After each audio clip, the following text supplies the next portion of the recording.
하나님의 말씀 시편 147편 12절부터 20절까지 보겠습니다.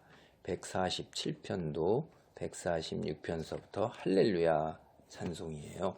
그래서 할렐루야 찬송인데 여기 11절서부터는 이제 하나님을 경외하는 자들, 특별히 이스라엘 민족에게 그 하나님의 말씀을 주시고 율례, 규례, 이게 하나님의 말씀인데 그것을 주신 그 하나님, 그러니까 택한 자에게, 택한 백성에게 하나님의 말씀을 주시고 그 말씀 안에 머물면서 하나님의 백성으로서 살아가도록 이 세상에 소명을 주시고 그 결과 그들을 영생으로 인도하시는 놀라운 하나님, 그래서 하나님을 우리가 찬양하는 것이 마땅하다 하는 이야기를 하고 있습니다.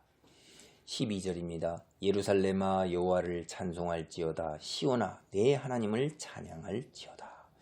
예루살렘, 시온 다 이게 뭐냐면 하나님의 성소가 있는 곳이에요. 하나님의 성소가 있는 곳, 그곳에 머무는 자들이 구원받은 자요, 하나님의 백성이요, 하나님의 자녀라 부르는 사람들입니다. 그러니까 예루살렘아 이렇게 불렀을 때는 하나님의 백성들을 다 대표해서 이야기를 하는 거예요.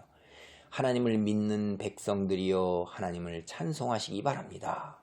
시온아 하나님을 믿는 백성들이여 내 하나님을 찬양하시기 바랍니다. 왜 그러하냐? 하나님을 우리가 찬양해야 되는 이유와 근거를 우리는 너무나도 익히 잘 알고 있어요.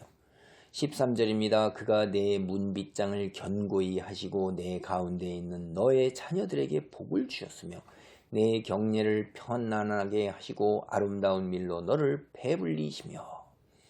우리가 이 세상에서 살아갈 때 하나님께서 우리와 동행하시면서 하나님의 백성이기 때문에 하나님께서 모든 외적으로부터, 환난으로부터, 질병으로부터, 재앙으로부터 보호하시는 거예요. 그게 문의 문빗장을 견고하게 하신다는 비유의 의미입니다.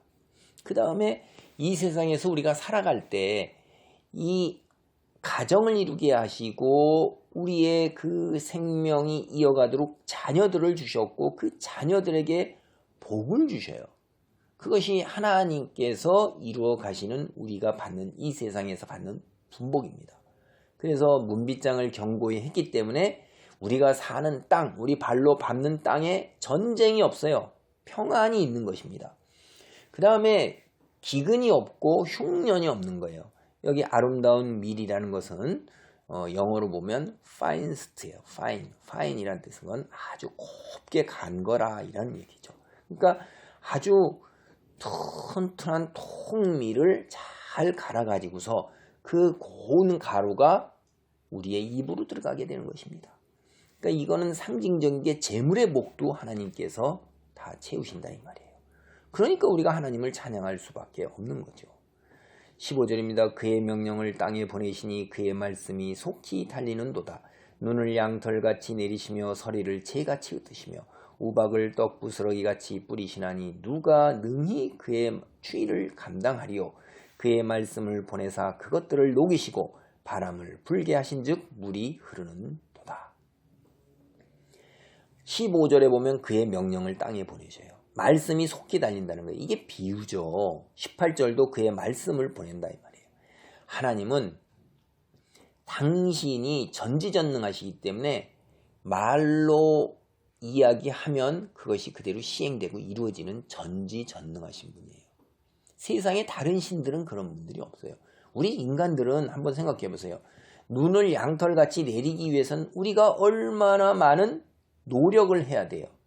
서리를 재같이 흩고 우박을 떡부스러기같이 뿌리고 추위가 오도록 하기 위해서는 우리는 우리의 노력으로 얼마나 많은 사람을 동원하고 얼마나 많은 기계를 동원해서 얼마나 많은 돈을 들여서 무엇을 해야 되잖아요. 행위가 있어야 되는데 하나님은 전지전능하신 분이시기 때문에 당신의 입에 나오는 말씀으로 하면 그 말씀이 능력이 되어서 이와 같이 눈, 우박, 그 다음에 얼음, 그 다음에 추위, 이것이 말씀으로 다 이루어지신다는 거예요. 전지전능하신 분이에요.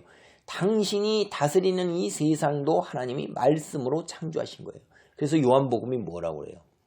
말씀이 육신이 되어 우리 가운데 거하시니 우리가 그의 영광을 보니, 그분이 누구세요? 예수 그리스도잖아요.